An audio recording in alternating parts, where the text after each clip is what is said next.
వెనుజులాపై మెరుపుదాడి, తెల్లవారుజామున విరుచుకుపడిన అమెరికా అధ్యక్షుడి నిర్బంధం. ఇక పేలుళ్లతో దద్దరిల్లిన రాజధాని కారకాస్. ఇక మదురో దంపతులు న్యూయార్క్ తరలింపు, దేశంలో అత్యవసర పరిస్థితిని విధించిండ్రు. ఇక్కడ వెనుజులా పైన అమెరికా వైమానిక దాడులు చేసింది. తెల్లవారుజామున మొత్తం కూడా ఎక్కడికక్కడ ఇగో మంటలు చెలరేగినాయి. ఒక భయభ్రాంతులకు గురైపోయినారు అక్కడ ఉన్నటువంటి ప్రజలు.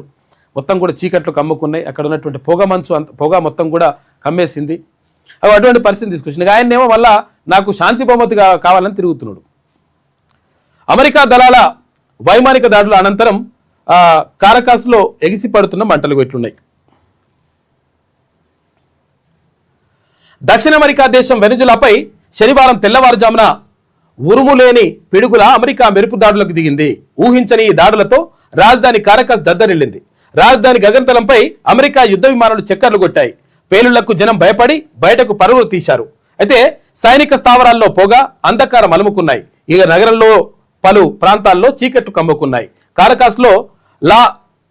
కారకాస్లోని లా కార్లోటా ఎయిర్ ఫీల్డ్, తర్వాత ఫ్యూటేలియా లియునా మిలిటరీ బేస్ పైన, నౌకాశ్రమం మొదలైనటువంటి కీలక స్థావరాలపైన అమెరికా దళాలు దాడులు చేశాయి. దేశం మేల్కొనేలోగానే అధ్యక్షుడు నికోలస్ మదురోను, ఆయన భార్య సిలియా ఫ్లోర్స్ను అమెరికా సైన్యం బంధించి న్యూయార్క్ తరలించింది. అయితే అంతకుముందే దేశంలో అత్యవసర పరిస్థితిని మదురో విధించారు. ఇక్కడ మదురోని తీసుకుపోయి అమెరికా ఇక్కడ వెనుజులా అధ్యక్షుని తీసుకుపోయి అక్కడ న్యూయార్క్ తీసుకుపోయినరు. నేనే తీసుకుపోయినా నేనే చేయించిన అని చెప్పేసి అక్కడ అమెరికా అధ్యక్షుడు డొనాల్డ్ ట్రంప్ చెప్తున్నాడు.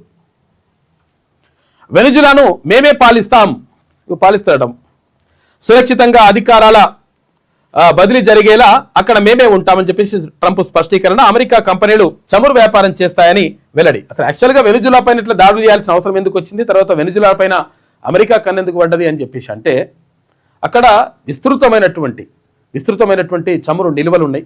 అంటే పెట్రోల్, డీజిల్ వీటికి సంబంధించి ఉంటాయి కదా, వీటికి సంబంధించి చమురు నిల్వలు విస్తృతంగా ఉన్నాయి. అయితే వీటన్నిటిని మన ఆధీనంలోకి తీసుకురావాలంటే వెనుజులా ఒప్పుకుంటలేదు. ఒప్పుకోకపోతే ఏం చేసిండు, దాన్ని ఇట్లా కొట్టి తీసుకొచ్చేసి ఇక్కడ దగ్గర పెట్టుకొని మేమే పరిపాలిస్తాం, మేమే చేస్తామని చెప్పేసి అన్నాడు. నిజంగా ఒకవేళ అక్కడ అటువంటి చమురు నిల్వలు అటువంటి ఏం లేకపోతే దాని గురించి పట్టించుకునేటోడే కాదు అక్కడ అమెరికా అధ్యక్షుడు ట్రంప్. కాబట్టి ఇట్లుంటుంది అన్నమాట లెక్క. అంటే ఆధిపత్యము ఎటువంటి పరిస్థితులను తీసుకొస్తుంది. బెల్టులతో కట్టేసి కళ్లకు గంతలు కట్టి యుద్ధ నౌకలో వెనుజులా అధ్యక్షుడు మదురోను తరలిస్తున్న అమెరికా అని చెప్పేసి ఇక్కడ ఫోటో చూసుకోవచ్చు.